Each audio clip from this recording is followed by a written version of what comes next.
Hello મિત્રો, finally આપણે પડી ગયા છીએ દીવના દરિયા ઉપર. તો મિત્રો અહીંયા આપણે દેખાડું તમને 5 લિંગ જે આવેલી છે ગુફાની નીચે. ગુફા છે એની આપણે દાદરૂજ નીચે જવાનું અને એ આવશે થોડીક વાર હું દેખાડું. જો અહીંયા છે એ નીચે લિંગ છે, આપણે દાદરૂજ નીચે જવાનું અને આ લિંગમાં આપણે અભિષેક કરી આવવાના. 5 જે લિંગ છે અહીંયા 5 લિંગ ખૂબ જ દુર્લભ છે અને દરિયો 24 કલાક અભિષેક કરતો હોય છે શ્રી મહાદેવનો.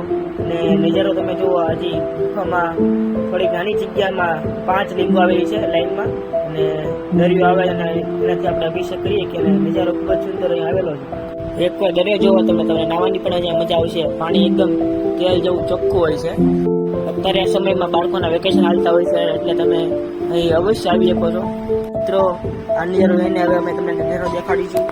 કિલ્લાનો નજારો કિલ્લા ઉપર જઈશું અમે થોડીક જ વારમાં. મિત્રો વિડીયો બન્યા રહો અને આ અંતે તમે દર્શન કરી શકો છો. આ છેલ્લી વાર અમે અહીંયા છે, અહીંથી પછી કિલ્લા ઉપર આવી છે.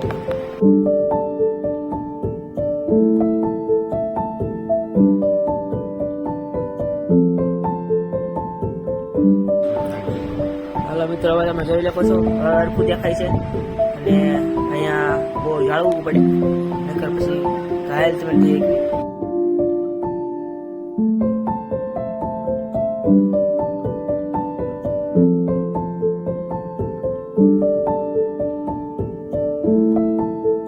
મિત્રો એ કિલ્લાની ઉપર આવી ગયેલા છીએ. આ કિલ્લો છે અંગ્રેજોના સમયકાળનો અને અહીંયા બધા હથિયાર ને એવું બધા સાધન છે. અહીંથી બધા અંગ્રેજો હતા એ બધા યુદ્ધ કરતા અને આવી રીતે યુદ્ધ દડાતું એ પહેલાના સમયકાળમાં.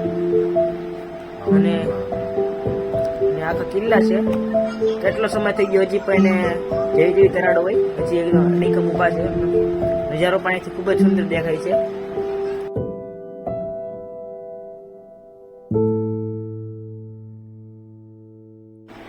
મિત્રો આ છે ટોપ.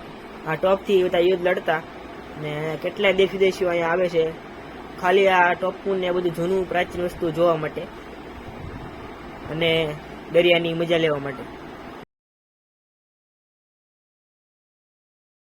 કેટલાય ફિલ્મ સ્ટારો અને મોટા મોટા જે લોકો હોય છે એ પણ ફરવા આવે છે, કેમ કે આ જગ્યા તો અદભુત છે. અને આ જગ્યા એટલે લખી છે કે પિક્ચર પણ બની ગયું છે અજય દેવગનનું. એનું પિક્ચરનું નામ છે ક્યામત. તો મિત્રો એ પિક્ચર પણ જોવો અને આ જગ્યા તમારે લાઈવ જોઈ હોય તો હું તમને લોકેશન તો આપું છું ડિસ્ક્રિપ્શનમાં, તેનાથી જોઈ લેજો. અને જે પિક્ચર છે ક્યામત પિક્ચર જે બન્યું છે દરિયાના વચ્ચે જે જેલ આવેલી છે અહીંયા આ જગ્યા ઉપર, એ વિષય ઉપરથી આ બનાવવામાં આવ્યું છે પિક્ચર. તો જરૂરથી જોજો. આ જેલ જે બનાવવામાં આવી છે એ જેલ છે પાણીની વચ્ચે, એટલે જે કેદી હોય ભાગી ન શકે અને તેની સજા પણ એને સારી રીતના પડે અને પછી એવું કંઈ કામ ન કોઈ દી કરે ખોટું, એ માટે એવી કડક સજા આપવામાં આવતી પહેલાના સમયમાં. અને મિત્રો આ છે નાગવા બીચ. અહીંયા ખૂબ જ સુંદર નજારો છે. અત્યારે સાંજનો ટાઈમ છે, અરે 5:30 થયા છે. હવે તમે જોઈ શકો છો નજારો. હજી સાંજનો ટાઈમ છે તો પણ કેટલું પબ્લિક અહીંયા છે.